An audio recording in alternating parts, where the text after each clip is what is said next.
गौरी पुत्र गणेश भगवान की जय। ओम नमः शिवाय। बोलिए श्री शंकर पार्वती भगवान की जय। मित्रों, आज भाद्रपद मास के शुक्ल पक्ष की सप्तमी तिथि है और आज महापुराण फलदायी संतान सप्तमी का व्रत है। इस व्रत के प्रभाव से जल्द ही सूनी गोद भर जाती है। यह व्रत रखने से और इसकी कथा को सुनने से संतान प्रतापी, संतान की रक्षा और संतान की उन्नति होती है और साथ ही साथ सभी मनोकामनाएं भी पूर्ण हो जाती हैं। जो भी मनुष्य इस व्रत कथा को सुनता है वह भगवान शिव और माता पार्वती का प्रिय हो जाता है। तो आज मैं आप सभी लोगों को सुना रही हूँ संतान सप्तमी की बड़ी ही दुर्लभ कथा। तो इस कथा को बड़ी ही श्रद्धा और प्रसन्नचित मन से पूरा अवश्य सुनिएगा। एक दिन महाराज युधिष्ठिर ने भगवान से कहा कि हे प्रभु, कोई ऐसा उत्तम व्रत बताइए जिसके प्रभाव से मनुष्यों के सांसारिक दुख क्लेश दूर होकर वे पुत्र एवं पौत्रवान हो। यह सुनकर भगवान बोले, हे राजन, तुमने बड़ा ही उत्तम प्रश्न किया है। मैं तुमको एक पौराणिक इतिहास सुनाता हूँ, ध्यान पूर्वक सुनो। एक समय श्री लोमस ऋषि ब्रजराज के मथुरापुरी में वसुदेव देवकी के घर गए। ऋषि राज को आया हुआ देख करके दोनों अत्यंत प्रसन्न हुए तथा उनको उत्तम आसन पर बिठाकर उनकी अनेक प्रकार से वंदना तथा सत्कार किया। फिर मुनि ने चरणोदक से अपने घर तथा शरीर को पवित्र किया। मुनि प्रसन्न होकर उनको कथा सुनाने लगे। कथा के कहते कहते लोमस ऋषि ने कहा कि हे देवकी, दुष्ट दुराचारी पापी कंस ने तुम्हारे कई पुत्र मार डाले हैं, जिसके कारण तुम्हारा मन अत्यंत दुखी है। इसी प्रकार राजा नहुस की पत्नी चंद्रमुखी भी दुखी रहा करती थी, किंतु उसने संतान सप्तमी का व्रत विधि विधान सहित किया, जिसके प्रताप से उसको संतान का सुख प्राप्त हुआ। यह सुनकर देवकी ने हाथ जोड़कर मुनि से कहा कि हे ऋषिराज, कृपया करके रानी चंद्रमुखी का संपूर्ण वृतांत तथा इस व्रत का विधान विस्तार सहित मुझे बताइए, जिससे मैं भी इस दुख से छुटकारा पाऊं। लोमस ऋषि ने कहा कि हे देवकी, अयोध्या के राजा नहुस की रानी का नाम चंद्रमुखी था। वह अत्यंत सुंदरी थी। उसी नगर में विष्णुगुप्त नामक एक ब्राह्मण रहता था। उसके स्त्री का नाम भद्रमुखी था। वह भी अत्यंत रूपवान सुंदरी थी। रानी और ब्राह्मणी में अत्यंत प्रेम था। एक दिन वो दोनों सरयू नदी में स्नान करने के निमित्त से गए। वहां उन्होंने देखा कि अन्य बहुत सी स्त्रियां सरयू नदी में स्नान करके निर्मल वस्त्र पहनकर एक मंडप में श्री शंकर एवं पार्वती की मूर्ति स्थापित करके उनकी पूजा कर रही थी। रानी और ब्राह्मणी यह देखकर उस मंडप में गई और उन स्त्रियों से पूछा कि हे बहनों, यह तुम किस देवता का और किस कारण से पूजन व्रत कर रही हो?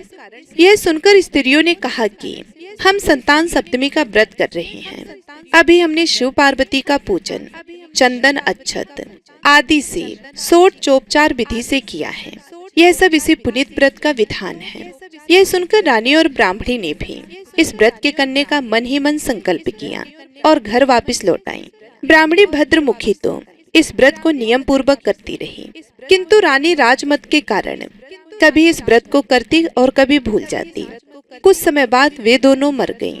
दूसरे जन्म में रानी ने बंदरिया और ब्राह्मणी ने मुर्गी की योनि पाई। इधर ब्राह्मणी मुर्गी की योनि में भी कुछ भी नहीं भूली और भगवान शंकर तथा पार्वती जी का ध्यान करती रही।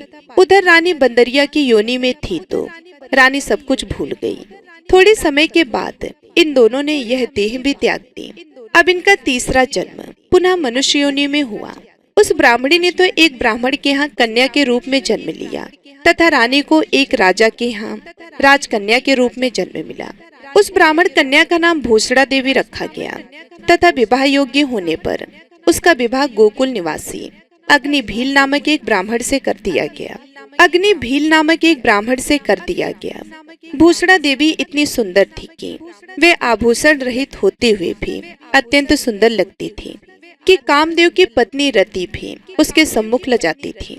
भूषड़ा देवी के अत्यंत सुंदर सर्वगुण संपन्न चंद्रमा के समान धर्मवीर कर्मनिष्ठ सुशील स्वभाव वाले 8 पुत्र उत्पन्न हुए।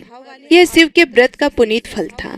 दूसरी ओर शिव विमुख रानी के गर्भ से कोई पुत्र नहीं हुआ और वे निसंतान दुखी रहने लगी। रानी और ब्राह्मणी में जो प्रीति पहले जन्म में थी वह अब भी बनी हुई थी। रानी जब वृद्धावस्था को प्राप्त होने लगी तब उसके एक गूंगा बहरा तथा बुद्धिहीन अल्पायु वाला पुत्र हुआ और वह 9 वर्ष की आयु में इस क्षण भंगुर संसार को छोड़कर चला गया। अब तो रानी पुत्र शोक में अत्यंत दुखी और व्याकुल रहने लगी। देव योग से एक दिन भूषणा देवी ब्राह्मणी रानी के यहाँ अपने सब पुत्रों को लेकर जा पहुंची। रानी का हाल सुनकर उसे बहुत दुख हुआ, किंतु इसमें किसी का क्या बस। कर्म और प्रारब्ध के लिखे को स्वयं ब्रह्मा भी नहीं भेंट सकते हैं। रानी कर्म च्युत भी थी, इसी कारण उसे यह दुख देखना पड़ा। इधर रानी उस ब्राह्मणी के ऐसे वैभव और 8 पुत्रों को देखकर उससे मन ही मन ईर्ष्या करने लगी तथा उसके मन में पाप उत्पन्न हो गया। उस ब्राह्मणी ने रानी का संताप दूर करने के निमित्त अपने 8 पुत्र रानी के पास छोड़ दिए। रानी ने पाप के वशीभूत होकर उन ब्राह्मण पुत्रों की हत्या करने के विचार से लड्डू में विष यानी कि जहर मिलाकर उनको भोजन करा दिया।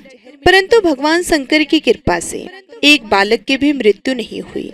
यह देखकर तो रानी अत्यंत आश्चर्यचकित हो गई और इस रहस्य का पता लगाने की मन में ठान ली। भगवान की पूजा सेवा से निवृत्त होकर एक दिन जब भूषणा देवी आई तो रानी ने उससे कहा कि मैंने तेरे पुत्रों को मारने के लिए विष मिलाकर लड्डू खिला दिए, किंतु इनमें से एक भी नहीं मरा। तूने ऐसा कौन सा दान पुण्य व्रत किया है जिसके कारण तेरे ये पुत्र नहीं मरे और तू नित्य सुख भोग रही है? तू बड़ी सौभाग्यवती है। इस सब का भेद तू निष्कपट होकर समझा। मैं तेरी बड़ी एहसानबंद रहूंगी। रानी के ऐसे दीन वचन सुनकर भूषणा ब्राह्मणी कहने लगी, हे रानी सुनो, तुमसे 3 जन्म का हाल कहती हूँ, सो ध्यान पूर्वक सुनना। पहले जन्म में तुम राजा नहुष की पत्नी थी और तुम्हारा नाम चंद्रमुखी था, मेरा नाम भद्रमुखी था और मैं एक ब्राह्मणी थी। हम तुम अयोध्या में रहते थे और मेरी तेरी बड़ी प्रीति थी।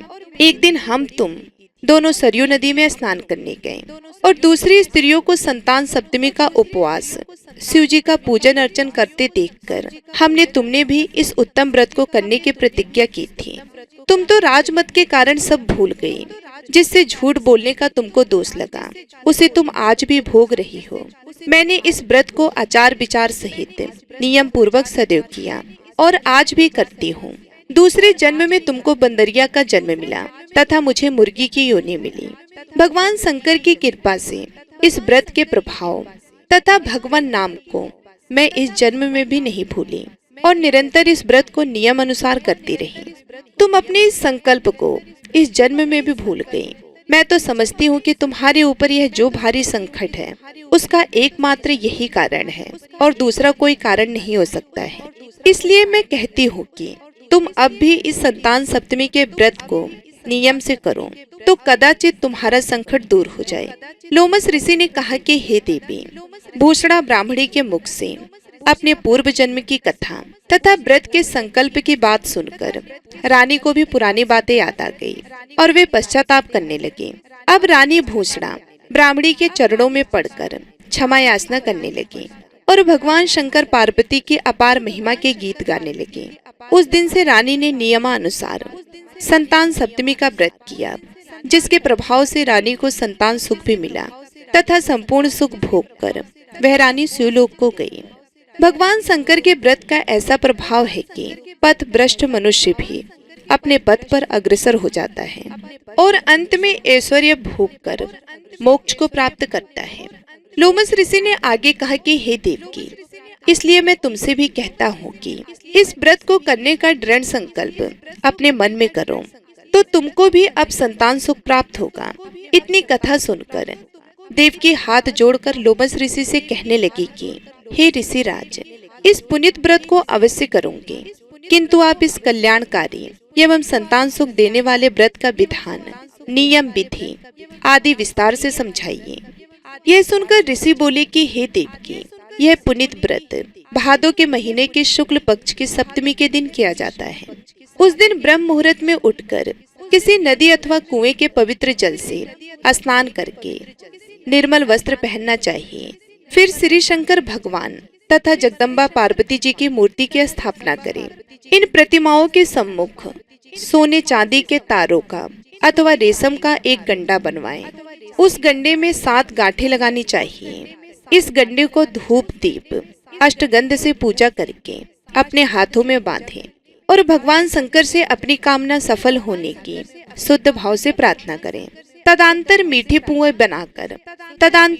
पुआ बनाकर भगवान को 7 पुओं का भोग लगाएं और साथ ही पुआ एवं यथाशक्ति सोने अथवा चांदी की 1 अंगूठी बनवाकर इन सबको एक तांबे के पात्र में रखकर उनका षोडशोपचार विधि से पूजन करके किसी सदाचारी, धर्मनिष्ठ, कर्मनिष्ठ सत्पात्र ब्राह्मण को दान में देवें। उसके पश्चात 7 पुआ स्वयं प्रसाद के रूप में ग्रहण करें। इस प्रकार व्रत का पारायण करना चाहिए। प्रति मास शुक्ल पक्ष की सप्तमी के दिन हे देवकी, इस व्रत को इस प्रकार नियम पूर्वक करने से समस्त पाप नष्ट होते हैं और भाग्यशाली संतान उत्पन्न होती है। अंत में उसे शिवलोक की प्राप्ति होती है।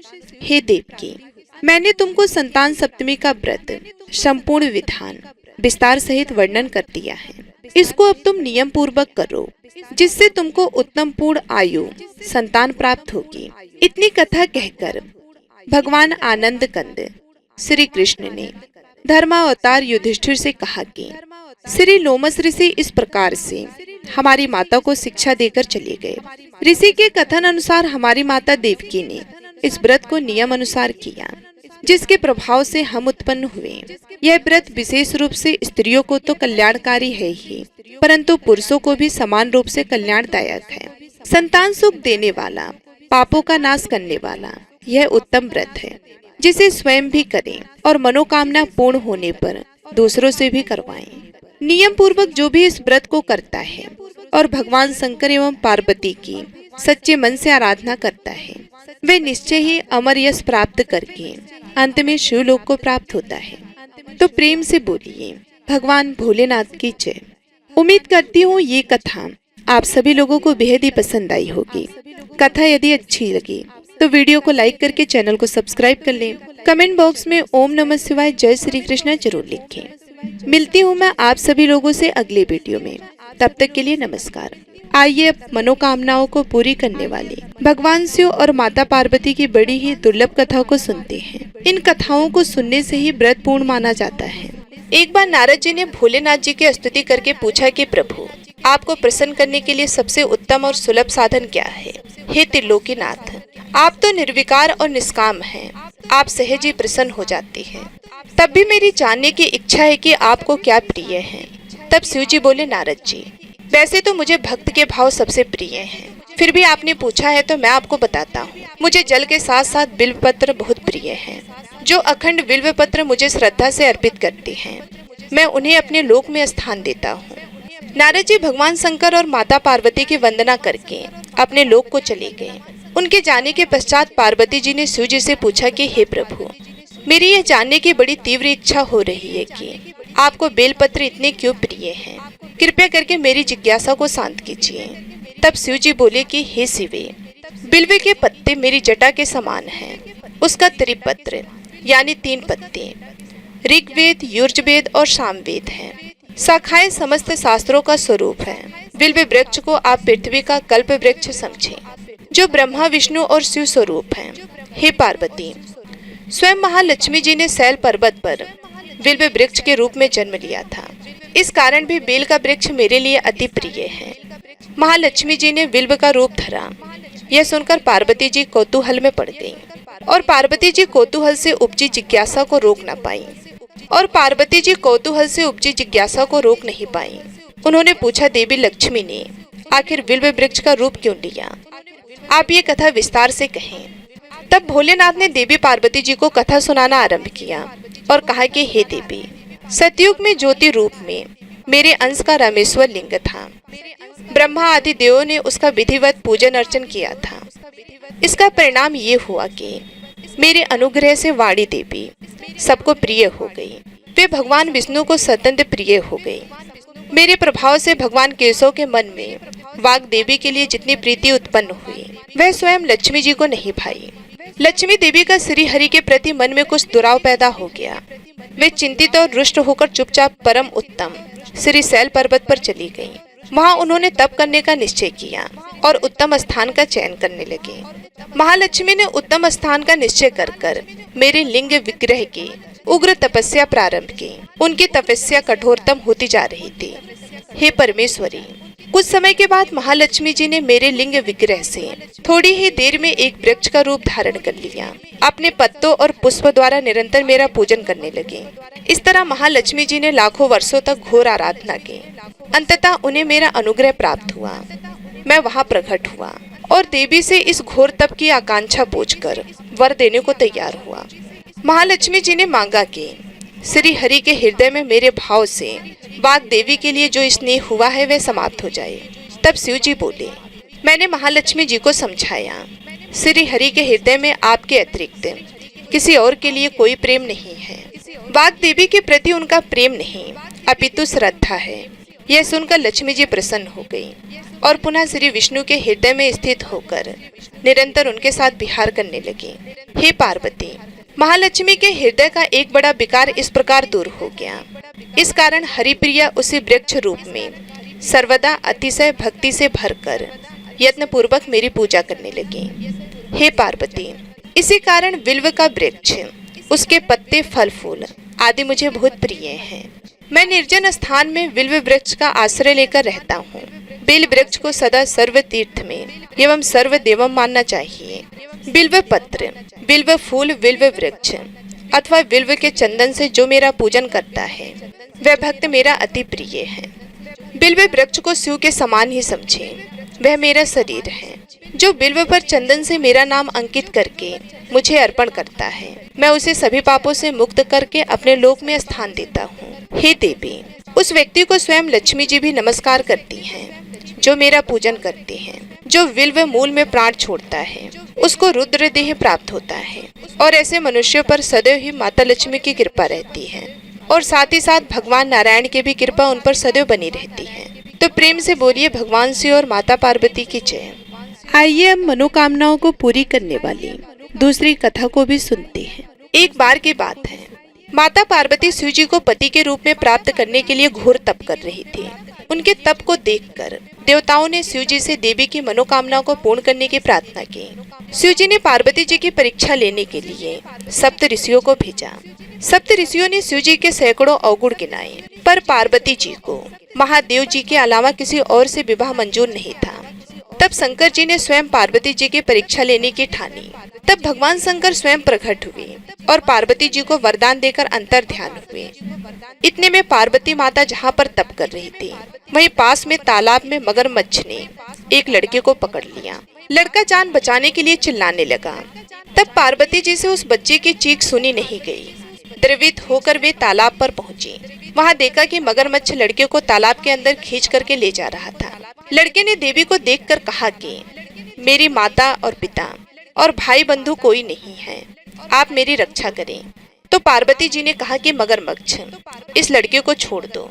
मगरमच्छ बोला, दिन के छठे पहर में जो मुझे मिलता है मैं उसे अपना आहार समझकर स्वीकार कर लेता हूँ, यह मेरा नियम है। ब्रह्मदेव ने दिन के छठे पहर में इस लड़के को मेरे लिए भेजा है, तो मैं इसे क्यों छोड़ूं? पार्वती जी ने विनती की कि तुम इसे छोड़ दो, बदले में तुम्हें जो चाहिए वह मुझसे कहो। तो मगरमच्छ बोला कि एक शर्त पर मैं इसे छोड़ूंगा। आपने तप करके महादेव जी से जो वरदान लिया है, यदि उस तप का फल मुझे दे दो तो मैं इसे छोड़ दूंगा। पार्वती जी तुरंत तैयार हो गई। उन्होंने कहा, मैं अपने तप का फल तुम्हें देने को तैयार हूँ, लेकिन तुम इस बालक को छोड़ दो। मगरमच्छ ने समझाया, सोच लो देवी, जोश में आकर संकल्प मत करो। हजारों वर्षों तक जैसा तप किया है वैसा देवताओं के लिए भी संभव नहीं है। उसका सारा फल इस बालक के प्राणों के बदले चला जाएगा। पार्वती जी ने कहा कि मेरा निश्चय पक्का है, मैं तुम्हें अपने तप का फल देती हूँ, तुम उसको जीवन दे दो। मगरमच्छ ने पार्वती जी से तप दान करने का संकल्प करवाया। तप का दान होते ही मगरमच्छ का देह तेजी से चमकने लगा और वह बोला कि हे पार्वती, यह देखो, तप के प्रभाव से मैं तेजस्वी बन गया हूँ। तुमने जीवन भर की पूंजी एक बच्चे के लिए व्यर्थ कर दी है। चाहो तो अपनी भूल सुधारने का एक मौका और दे सकता हूँ। तब पार्वती जी ने कहा कि हे ग्राह, तब तो मैं पुनः कर सकती हूँ, किंतु यदि तुम इस लड़के को निगल जाते तो इसका जीवन वापस नहीं मिल सकता था। देखते ही देखते वह लड़का अदृश्य हो गया और मगरमच्छ भी लुप्त हो गया। पार्वती जी ने विचार किया, मैंने तप तो दान कर दिया है, अब पुनः से तप आरंभ करूंगी। पार्वती जी ने फिर से तप करने का संकल्प किया। भगवान सदाशिव फिर से प्रकट होकर बोले कि हे पार्वती, भला आप तप क्यों कर रही हो? तब पार्वती जी ने कहा कि प्रभु, मैंने अपने तप का फल दान कर दिया है। आपको पति रूप में पाने के संकल्प के लिए मैं फिर से वैसा ही घोर तप करके आपको प्रसन्न करूंगी। तो महादेव जी बोले, मगरमच्छ और लड़के दोनों रूपों में मैं ही था। तुम्हारा चित्त प्राणी मात्र में अपने सुख दुख का अनुभव करता है या नहीं, इसकी परीक्षा लेने के लिए मैंने यह लीला रची थी। अनेक रूपों में दिखने वाला मैं एक ही हूँ और अनेक शरीरों से अलग निर्विकार हूँ। तुमने अपना तप मुझे ही दिया है, इसलिए अब और तप करने की कोई आवश्यकता नहीं है। देवी ने महादेव जी को प्रणाम कर प्रसन्न मन से विदा किया। इस प्रकार पार्वती जी शिव जी की परीक्षा में उत्तीर्ण हुई और उनकी अर्धांगिनी बनी। प्रेम से बोलिए भगवान शंकर और माता पार्वती की जय। अब मैं आपको अगली कथा सुना रही हूँ, भगवान शिव और माता पार्वती की बड़ी ही दुर्लभ कथा। तो इस कथा को बड़ी श्रद्धा और प्रसन्नचित मन से पूरा अवश्य सुनिएगा।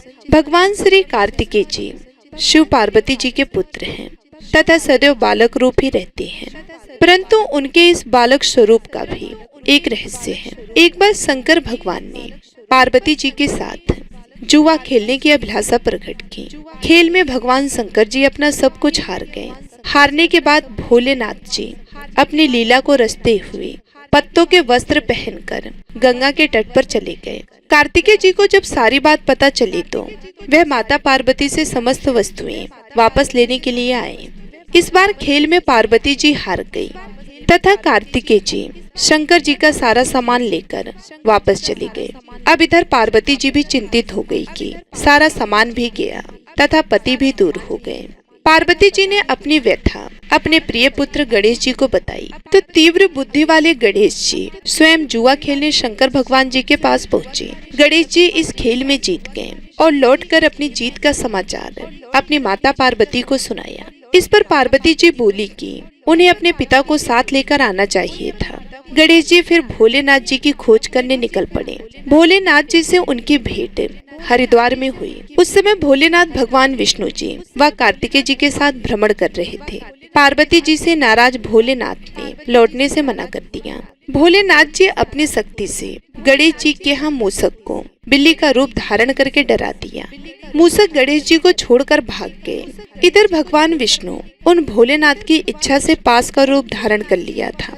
गणेश जी ने माता के उदास होने की बात भोलेनाथ जी को सुनाई। इस पर भोलेनाथ बोले कि हमने नया पास बनवाया है, अगर तुम्हारी माता पुनः खेल खेलने को सहमत है तो मैं वापस चल सकता हूँ। श्री गणेश जी के आश्वासन पर भोलेनाथ जी वापस पार्वती जी के पास पहुँचे तथा खेल खेलने को कहा। इस पर पार्वती जी हंस पड़ी और बोली कि अभी आपके पास क्या चीज है जिससे खेल खेला जाए। यह सुनकर भोलेनाथ जी चुप हो गए। इस पर नारद जी ने अपनी बीड़ा आदि सामग्री उन्हें दे दी। इस खेल में श्री भोलेनाथ जी हर बार जीतने लगे। 12 पास फेंकने के बाद गणेश जी समझ गए तथा उन्होंने भगवान विष्णु के पास धारण करने का रहस्य माता पार्वती जी को बता दिया। सारी बात सुनकर पार्वती जी को क्रोध आ गया।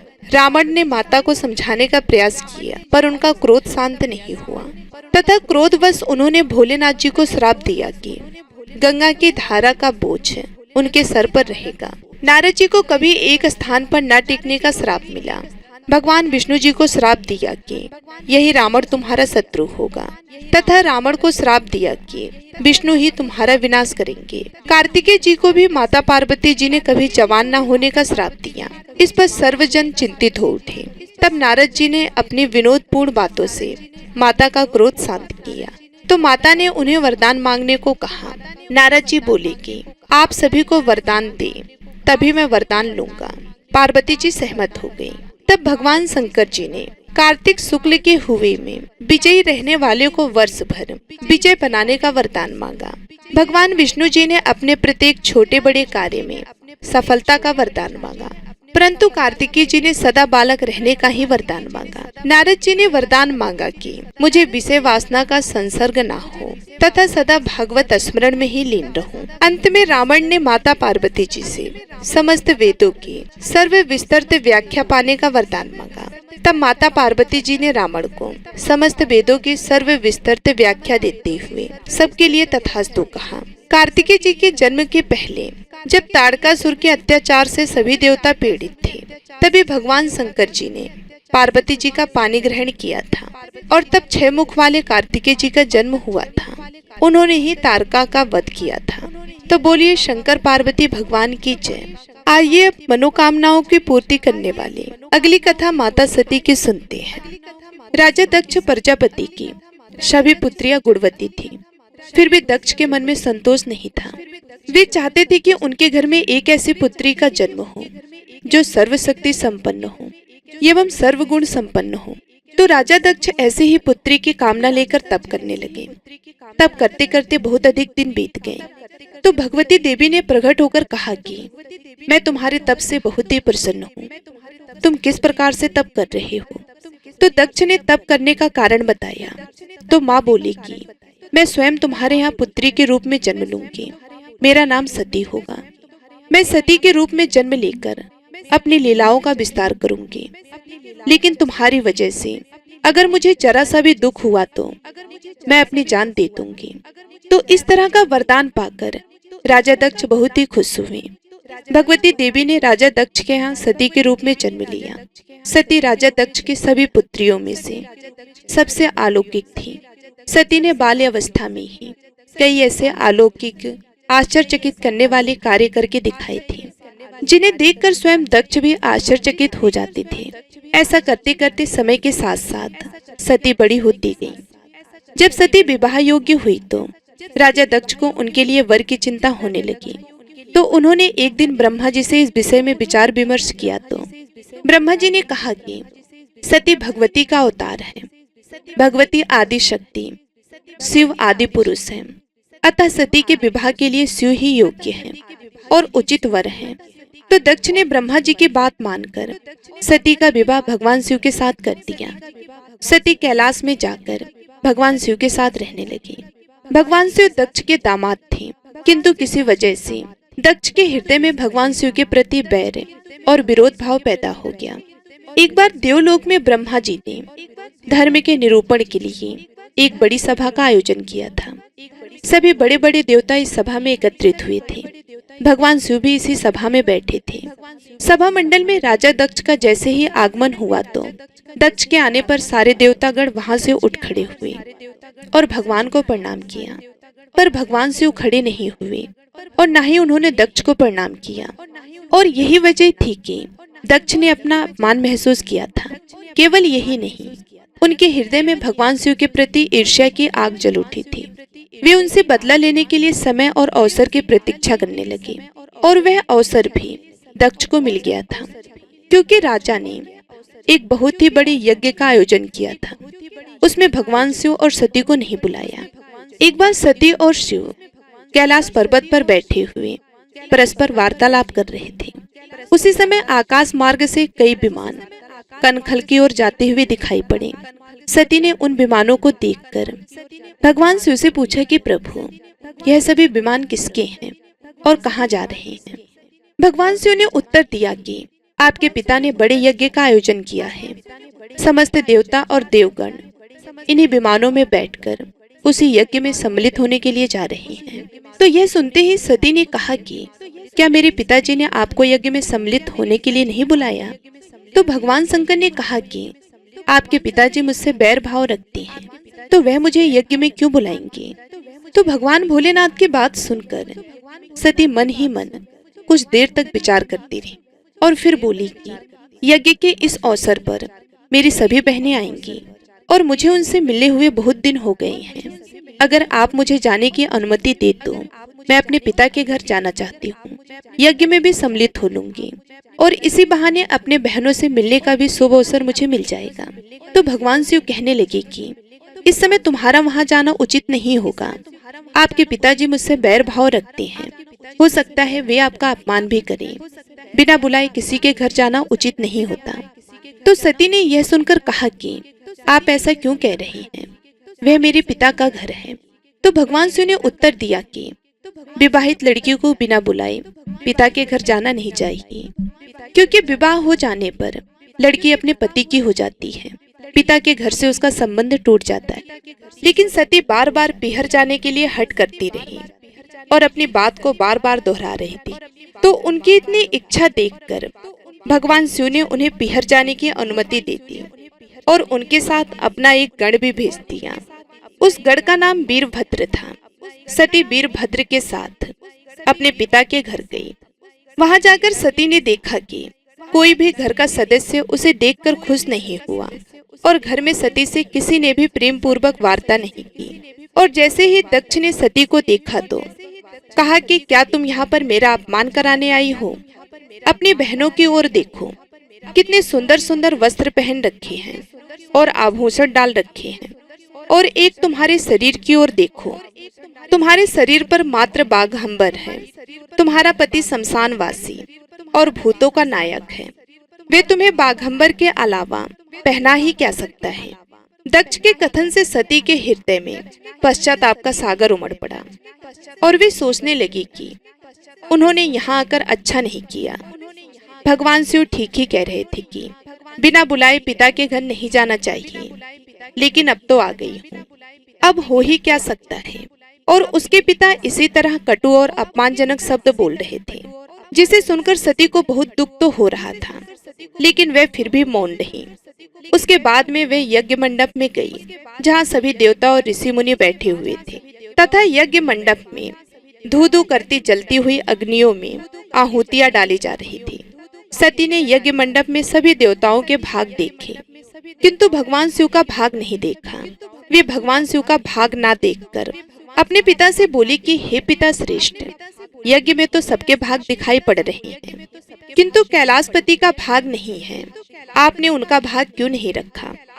तो दक्ष ने बड़े ही गर्व से उत्तर दिया कि मैं तुम्हारे पति शिव को देवता नहीं मानता हूँ। वह तो भूतों का स्वामी, नग्न रहने वाला और हड्डियों की माला धारण करने वाला है। वह देवताओं की पंक्ति में बैठने योग्य नहीं है, उसे भला भाग कौन देगा? तो यह सुनते ही सती के नेत्र लाल हो उठे। उनका मुखमंडल परलय सूर्य की भांति तेजोदीप्त हो उठा। उन्होंने पीड़ा से तिलमिलाते हुए कहा कि ओहो, मैं इन शब्दों को कैसे सुन रही हूँ? धिक्कार है मुझ पर, और देवताओं तुम पर भी धिक्कार है। तुम भी उन कैलाशपति के लिए इन शब्दों को कैसे सुन रहे हो, जो मंगल के प्रतीक हैं और जो क्षण मात्र में संपूर्ण सृष्टि को नष्ट करने की शक्ति रखते हैं। वे मेरे स्वामी हैं। नारी के लिए उसका पति ही स्वर्ग होता है। जो नारी अपने पति के लिए अपमानजनक शब्दों को सुनती है, उसे नरक में जाना पड़ता है। हे पृथ्वी सुनो, हे आकाश सुनो, हे देवताओं तुम भी सुनो। मेरे पिता ने मेरे स्वामी का अपमान किया है। मैं अब एक क्षण भी जीवित नहीं रहना चाहती। इस तरह कथन को समाप्त करती हुई सती यज्ञ की कुंड में कूद पड़ी। जलती हुई आहुतियों के साथ उनका शरीर भी जलने लगा। यह देखकर मंडप में खलबली पैदा हो गई। हाहाकार मच गया। देवता सारे उठ खड़े हुए। वीरभद्र क्रोध से कांप उठे। वे उछल उछल कर यज्ञ का विध्वंस करने लगे। यज्ञ मंडप में भगदड़ मच गई। देवता और ऋषि मुनि वहां से भाग खड़े हुए। वीरभद्र ने देखते ही देखते दक्ष का मस्तक काट कर फेंक दिया। जब यह समाचार भगवान शिव के कानों में पड़ा तो वे प्रचंड आंधी की भांति कनखल जा पहुंचे। सती के जले हुए शरीर को देखकर भगवान शिव अपना आपा खो बैठे। सती के प्रेम और उनकी भक्ति ने भगवान शंकर के मन को व्याकुल कर दिया। उन भगवान शंकर के मन को व्याकुल कर दिया जिन्होंने काम पर भी विजय प्राप्त की थी, जो सारी सृष्टि को नष्ट करने की क्षमता रखते थे। वे सती के प्रेम में खो गए, बेसुध हो गए।